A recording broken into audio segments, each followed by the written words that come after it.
Hey mates, welcome to the Loose Carry Podcast. I'm your host, Phoenix Trinidad, and if you are new here, this is Zero Tackle's weekly NRL podcast. And this week, of course, we are talking about the grand final. The Broncos took the win over the Melbourne Storm at 26-22. The comeback Kings. We're discussing it all. We're recapping it all with Darren, Parkin, Lee Addison, and Jamie Soward. It's a massive episode. Probably going to be our last episode for a couple of weeks. We'll be back at some point. But if you're new here, definitely subscribe to the YouTube channel. We have plenty of NRL content coming out this year, even in the off-season. Footy never stops. We have contract targets starting this week.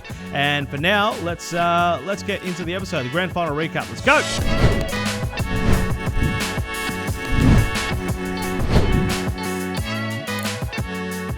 Alrighty, so joining us for the grand final recap, we have, unfortunately, Darren Parkin is a bit sad today, but Darren, how are you, mate?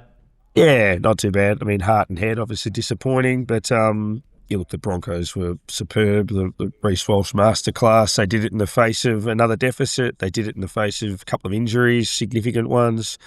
Obviously credit to the victors, but Melbourne Storm certainly had some chances. There's no question. Absolutely. And again, rugby league coach Lee Addison, as always, how are you, mate? We did it.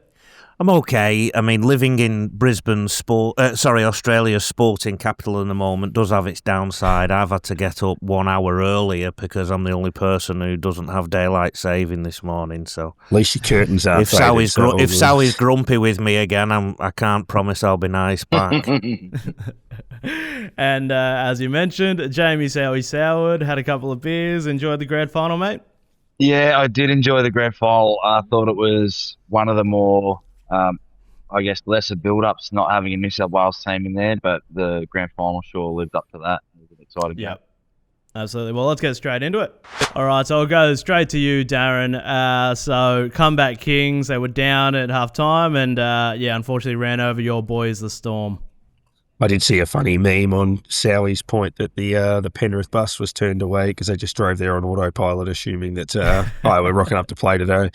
But if you look at the Broncos finals, it sort of flagged it last week that you maybe develop that bomb-proof mentality where you just keep coming back. And, they were down by 16 against the Raiders. They were down by 14 against the Panthers, and they were down by 10 at halftime in the grand final. I think they've outscored teams 47-10 after halftime in the finals campaign, having gone down 24-54 in the first halves of those games. And, that key moment just after halftime where the Storm obviously couldn't ground that try that would have put them up by 16 probably, or 14, and then 16 if they converted. Again, that was Reece Walsh who gave away a bit of size but was able to impact that enough. The rundowns on Pappenhausen and the like. It was just a brilliant individual performance as part of a collective for Brisbane. So, yeah, their never give up attitude through the season and through the finals is worthy, Sowie, of enormous praise. It's a hard-earned premiership.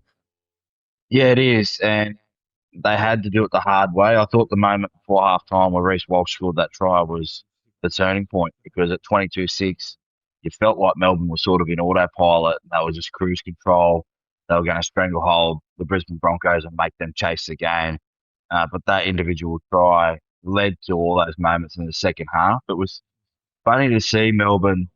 In Melbourne, they're so hard to beat, and they're up and they're emotional and they ride that wave. And then the last two grand finals, they haven't been able to get that wave of emotion that they need, Lee. And it's sort of, I don't know if it's technically or skillful that's the issue. I think it's just like at 22-6, I thought, okay, this might be a rout here, even after Broncos scored first. But they've missed that moment where in yesteryear, they probably don't miss those moments. But what a performance by Reece Walsh.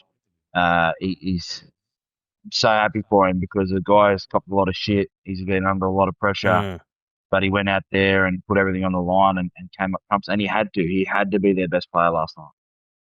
He was brilliant, absolutely brilliant. Few points I'd like to get going and throw into the mix. Melbourne Storm, sometimes you got to believe your eyes in the season, and I know I've been thinking and saying this, and I think yourself and I clashed a little bit at one point, Sowie, about this. Melbourne Storm didn't seem like the same side for much of this year. They didn't seem the same force that they were. They were just missing a little bit of something, and I thought in that second half last night that was absolutely magnified. Some of their key players didn't play as well as you'd expect them to. Some of the lesser lights who have stepped up at various times didn't really step up in that second half. And of course, the Tui Kamikamika dropped try opportunity is something that stands out. The big mistake I felt Melbourne made last night was playing Broncos style in the first half. It's the Storm traditionally are quite attritional, whereas the game was very open last night, straight away from the off. And I don't know if it was because Broncos scored in the first few minutes, Darren, but I can't recall a more open first half of a grand final. And I think that actually played into Brisbane's hands, because one of the Brisbane patterns, and they showed this against Penrith last week, if you judge the game at half time, you think the Broncos are gone. But it's based on the fact that they're a bit loose around the defensive ruck. They've played football on the other side of the ball, and the opposition have probably been a little bit more steady, attritional, basic, as Penrith were last year. Melbourne were only 10 points in the lead this week, whereas last week Penrith were 14 at half time, and Brisbane managed to claw it back. I think a Melbourne Storm of the past would have just ground that out in the second half, asked Brisbane to carry the ball out from their own 10 metres consistently, kicked a bit smarter, because I think their kicking game was a little bit off throughout the night. It just didn't seem right from a Melbourne perspective in that second half. Yeah, and we probably spoke about it a bit during the season, that more than usual they lost control of a couple of games when they were in the box seat during the home and away season, the Dolphins, the Roosters, but obviously they were clicking in the finals, the Bulldogs' performance, and then the way they were sort of professional against the Sharks kind of made you think that they'd put that to bed. It was an open first half, but as you say, there was a few defensive mistakes and repeat sixes that were given away and those sorts of things that allowed that. And you thought that, it wasn't going to take much for the Broncos to be able to tighten the screws a bit on their own game, but you thought that maybe the Storm, having hold of it, wouldn't relinquish. But there were just a few of those uncharacteristic things, Lee, in the second half. I mean, some of those missed passes and drop balls and just mistakes that they wouldn't normally make, whether that's fatigue, whether that's the pressure or the intensity of Brisbane. But yeah, just a couple of half chances. The amount of times they'd pop up to Bellamy, he'd be chewing his own lip off or swearing or throwing his head around. But that they had their chances, because you've got to be perfect when you're coming from behind or have the opposition fluff a couple of things. And it's obviously what happened. Sally, I think the rules might have changed a little bit. The things that we expect that will win a grand final. So, for example, Brisbane defensively have been nowhere near statistically what normally wins a grand final. And as recently as maybe 4 rounds to go, you were thinking they need to tighten the defensive nuts and bolts in the off-season. Also, the level of football they play. I don't know if I can recall a side who has an ability to score 2 or 3 so quickly and turn a game. Yeah, I agree. I think that you're onto something there. I'm sort of glad you brought that up, because in yesteryear, we would probably have not really enjoyed a 26-22 game the way it was last night, because it had so much open and freeness to it. A couple of decisions by Grant Atkins. Look, Reece Walsh should have been sent to the bin for that shoulder charge. That's one of the worst ones that we've seen. He gets away with it, and then Trent Loiero goes. So I guess that sort of comes into it. I just thought that after the way that Brisbane started, and then they conceded that early try, and then they were going down that left edge, Jack Howard was a huge loss, because Tyron Musharraf's been so good for them through the middle of the ruck this year. He's an energizer bunny. He gets through a lot of work. But after half time, the big threes really struggled to get on the same page. And that comes down to a couple of things. Obviously, Brisbane were up and about, and they were chasing the game. So 2 years in a row, Melbourne's tried to play like the other team. They tried to play like Penrith last year, and Penrith are the masters at it. They outground them or grind it away. And then this year they tried to play. Once they got in front, they tried to play like Brisbane, and they surrendered that lead. So I don't think 10, 12, 14 points is a huge lead anymore. It was when I was playing, but right now with momentum, 6 agains, all that kind of stuff, it can be overturned pretty quickly. What I will say is that this might be the first year, Darren, you'd know more about this, but it might be the first year that a team that hasn't finished in the top 3 or 4 defensively through the regular season has won the comp. Is that right? Yeah, statistically, in most sports, rugby, basketball, Aussie rules, teams that are ranked mid-table offensively can occasionally win it, but generally it's top 4 or nothing defensively, unless you've got that ability to restrict the opposition. So, it's the first in a long time, and potentially the first ever. Certainly, in me looking back, I haven't found one. So. Yeah, it's a huge effort. As you say, it was a bit more of an open season in that sense, but it's very rare that a team is able to overcome those sorts of defensive numbers. I think also if we think back to the things we've been saying over the last few weeks, captain hindsight here, but also we were concerned about the turnaround, the 2-day difference, or I was at least. We were concerned about the defensive side of the football. Did any of us truly think Brisbane were going to win the competition a few weeks ago? And I think if we were to say that, we're possibly lying. I know a few Brisbane fans will have been thinking that since day one.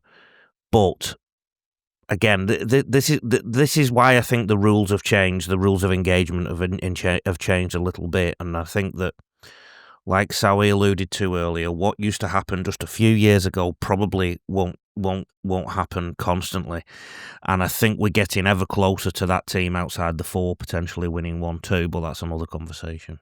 Yeah, that Raiders game was the sliding doors moment of the season. It flipped the script entirely. Although, they're down 28-12 or something in that game.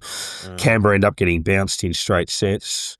Do they play in the grand final? If they win that, would they have handled Penrith in the prelim? Don't know, Sowie, but that was a remarkable result.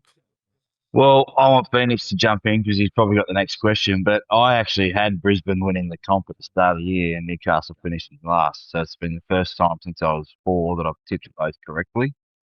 I will say this, Lee, I wasn't on them through mid-season. I wasn't on them a couple of weeks ago. I thought that, and I think maybe it's a lesson to all of us that have been in the game a long time, that there's a change happening and it's coming really, really quickly in terms about what we think we know in terms of style, and with the game being so fast and all the rule changes and stuff like that.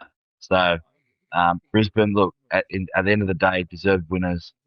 That finals run will go down in history. The fact that they came from behind 3 times to win the games the way that they did, remarkable. Just jumping in here, thanks, Sowie. The something you mentioned before. Also, shout out to our good friend Retro Rugby League. He also tagged me in a video last night that he also called Broncos to win the comp sometime in May. And, we're going to be overrun now with people who said, I tipped Brisbane. Yeah, exactly. There's something you just touched on there, Sowie, before, like the consistency of the comeback win. Does that factor in?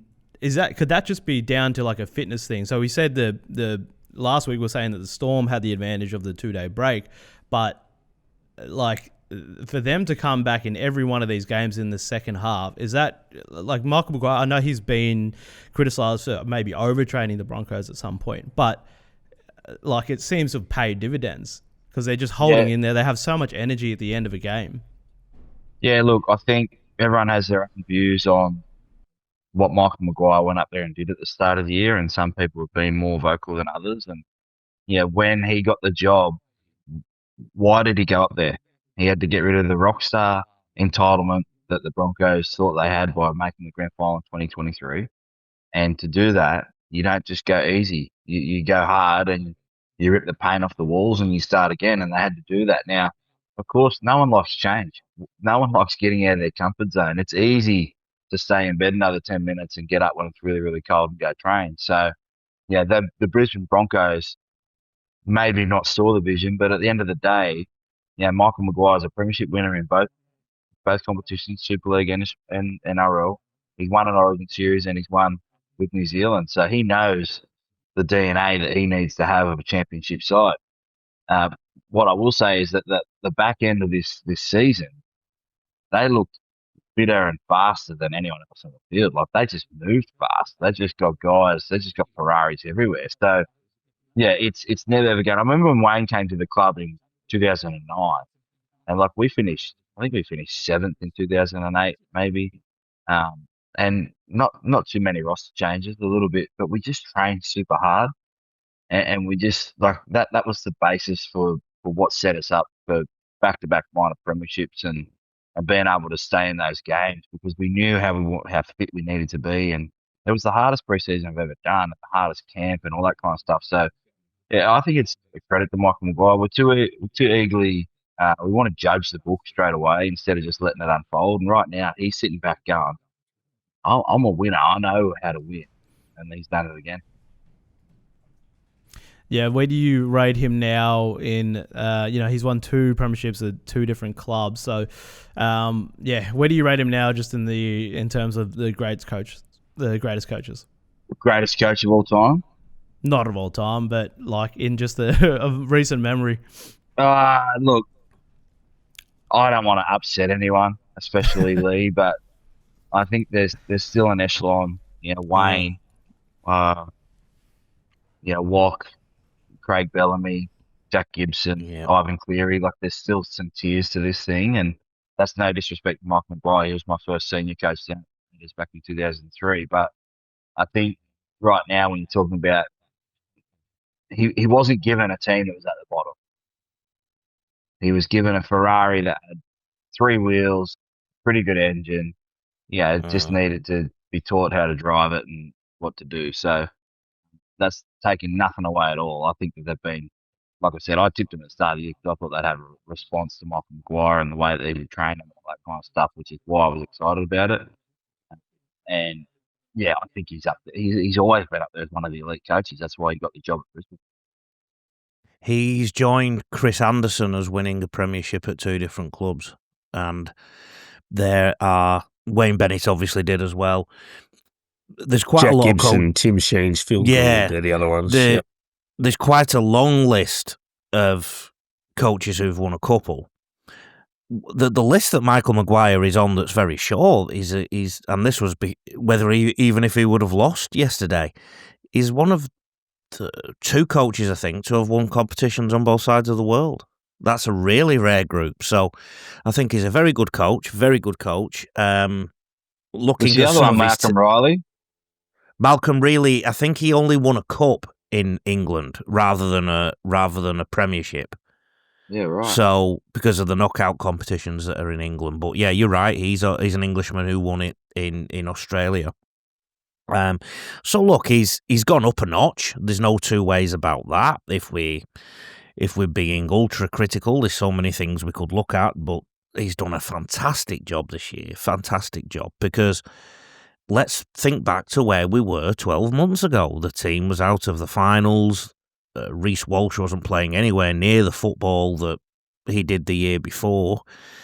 And then in the middle of the year, we have rumours that Madge's training is too hard and things are leaking out of the organisation. This is despite the fact that Craig Bellamy's done this for 20 years and he's seen as the guru. And he's held it all together and batted it away. We've also had the Marty Tapau issue with the social media, the way that was handled, and Marty Tapau ended up leaving the club. I'm not saying that's the right thing or the wrong thing, but it did move away very quickly. The toilet water thing that previously may have become a big issue was sort of managed. Yeah, but he walked off. He walked into Ezra Mam's situation. Yeah, he walked into a club that was off field before he even put a Broncos shirt on. Yeah, that to me, like the coaching stuff, I knew he was a great coach.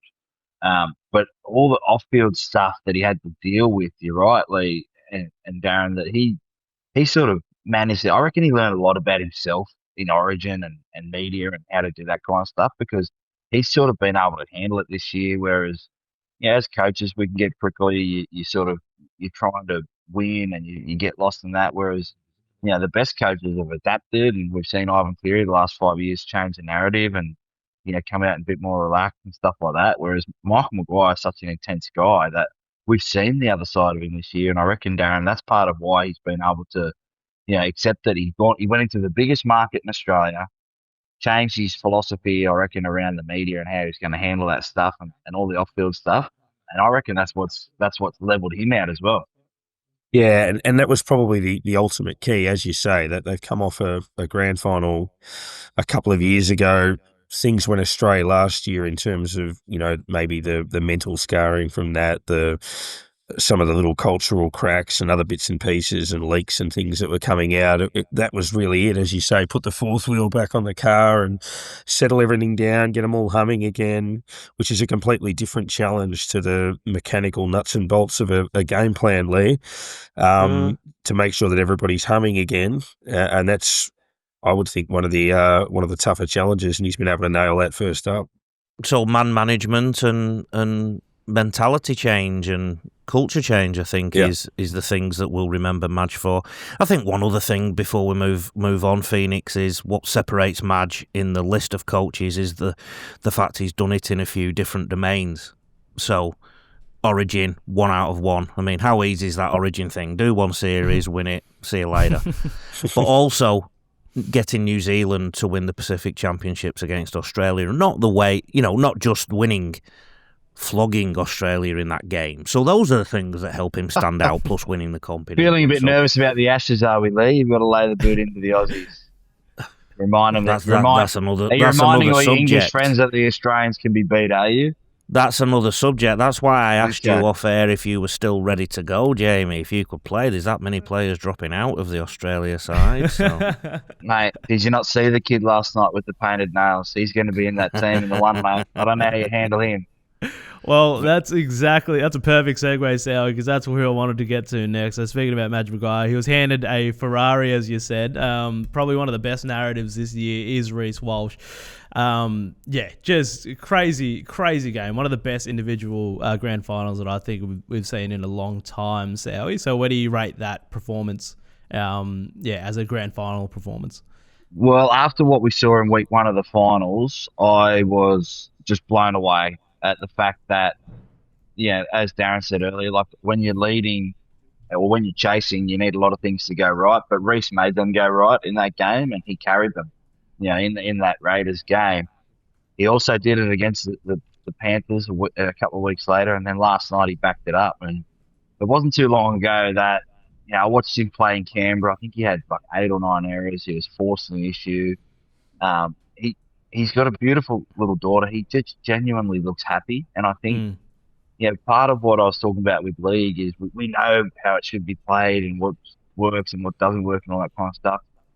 But we also, as man managers or people managers, you've got to understand that people are allowed to be different, and we're so quick to judge. And whatever works for Reece doesn't work for everyone else. But it's Reece's been able to get that level of maturity, and he probably looks back now.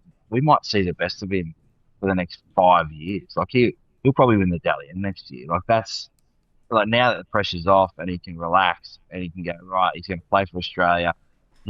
Right now if they pick in a Queensland side, he's the fullback. So that all that kind of stuff now might just kick on, and I'm just really happy for him because it's hard in a social media world to be judged like that, but he backed it up and it was a great performance.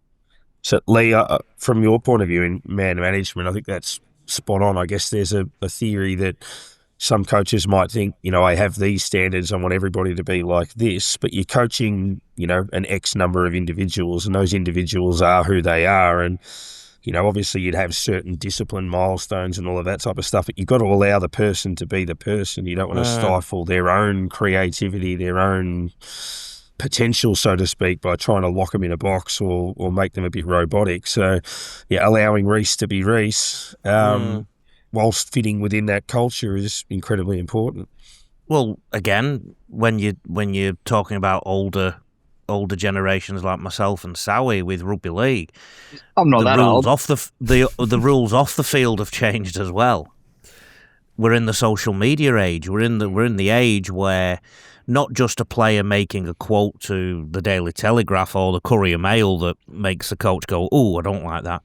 They can literally post something on social media or like something or make a comment on something, and that can change the narrative for the week. And again, when we look at how Michael Maguire has managed things this year, fantastic.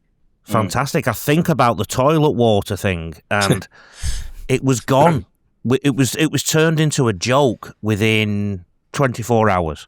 Well, that's what it was originally. It was just a joke. Yeah, but but the media, the mainstream, the old-fashioned mainstream media tried to make it something more, and it I'll was say just this, lads. flipped on its head.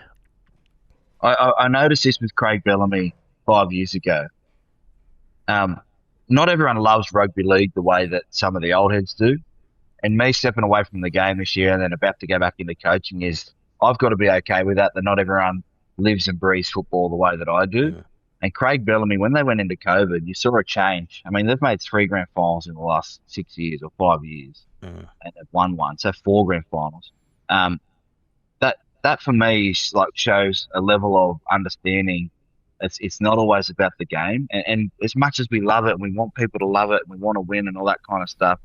Like Michael Maguire's tweaked that a little bit and gone, okay, well, there's no point me being how I was with Sam Burgess. Sam Burgess was a superstar. He loved the game. You can see the passion, all that kind of stuff. Reece Walsh isn't like that. He might go home and play with his daughter and do paint nails and play Barbies and all that kind of stuff instead of watching Friday night footy. Yeah, we've got to accept that as a culture in a society. And it's one thing that I can't wait to get back into coaching the Samoan girls. But if I ever went back full time, it was probably the biggest lesson I learnt was, yeah, it's okay to love the game. It's okay to want to win, all that kind of stuff. But you can't make someone do that. They either want to do it or they don't.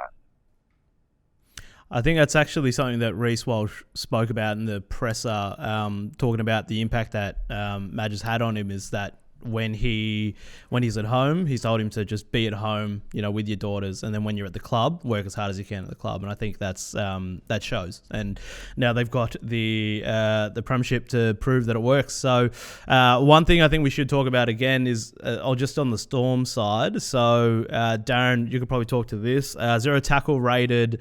Katoa is probably the best on for them. What do you think?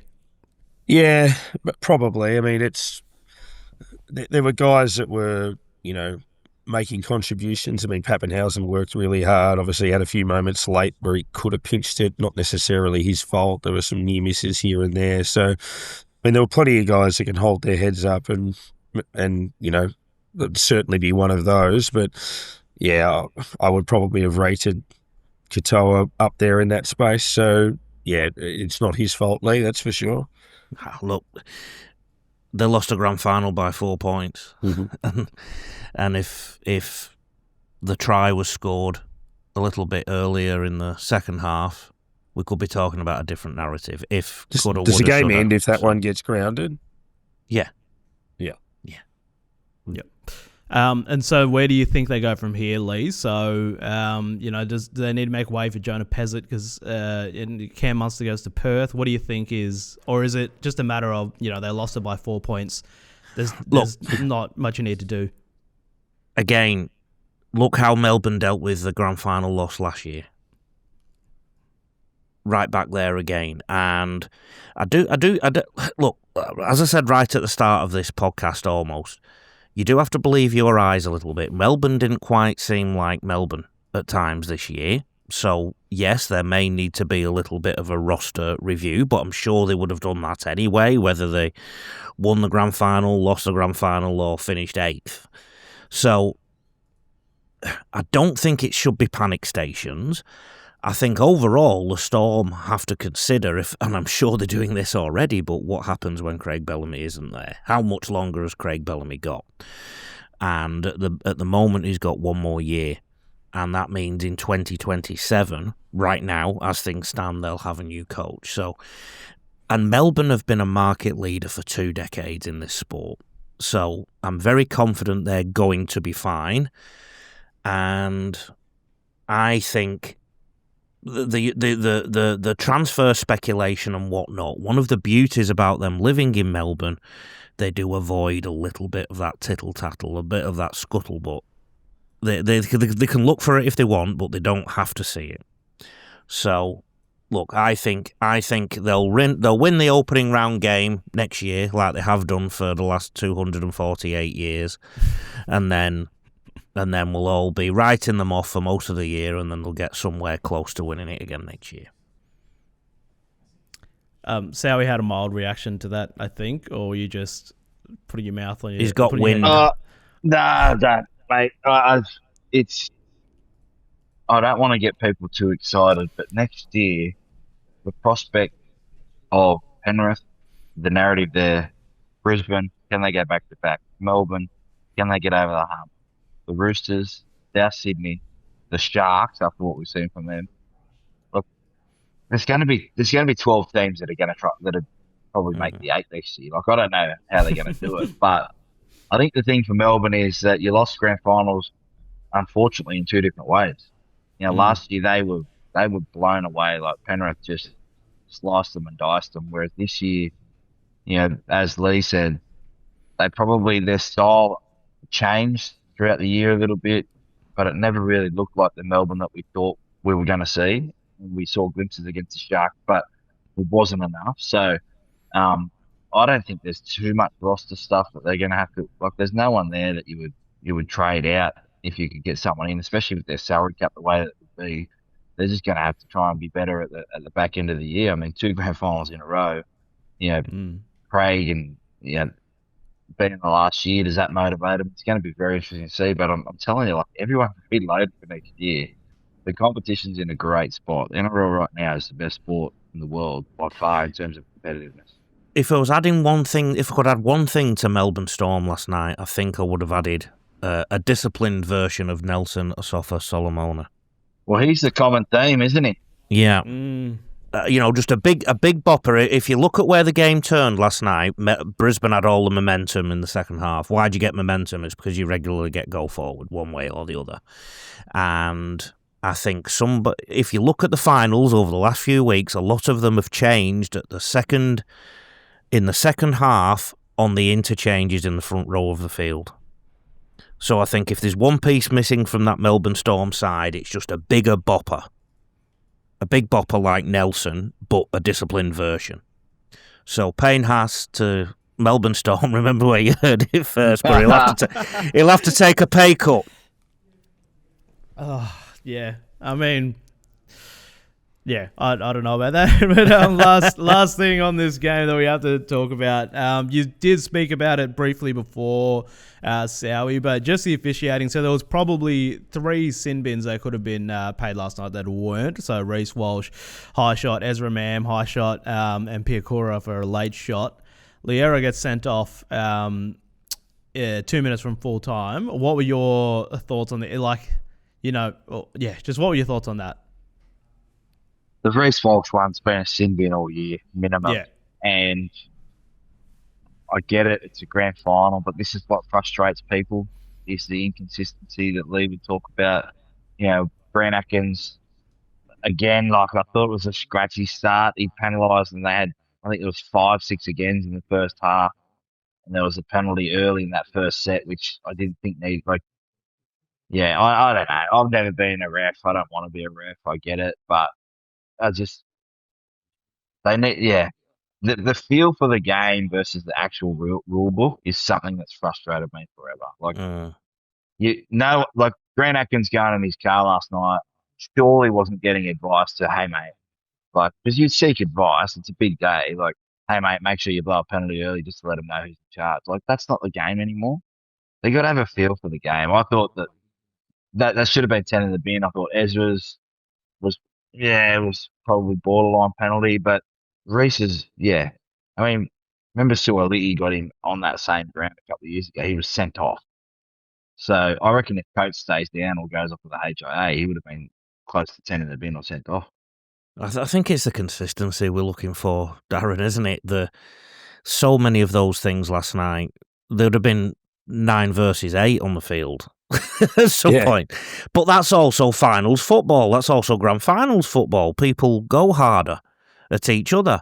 And again, Sowie's term, the feel for the game, we get different officiating in Origin, finals, and grand finals.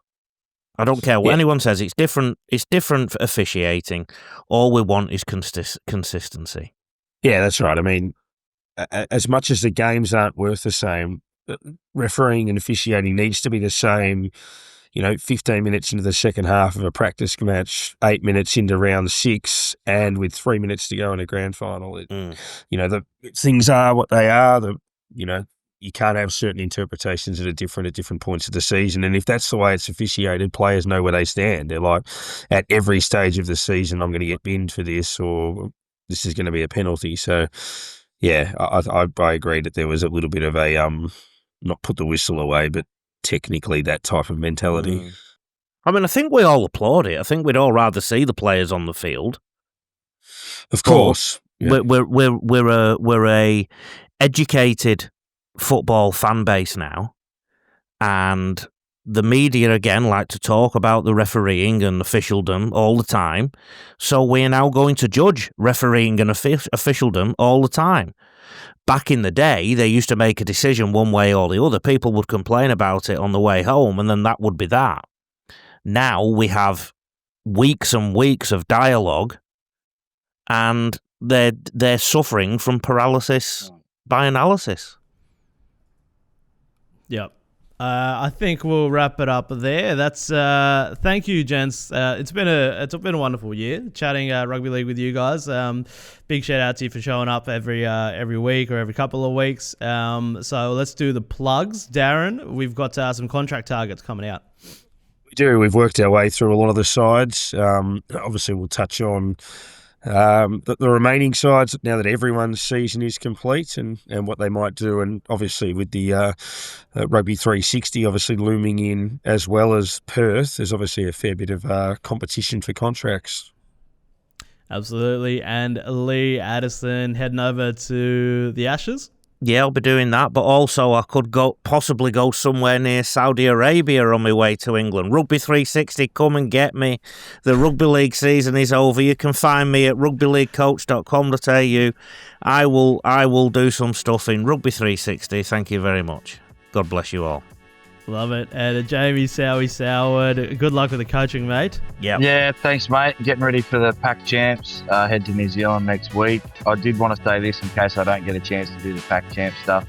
Australia 3-0 in the Ashes. Lee. Is this the cricket? Or?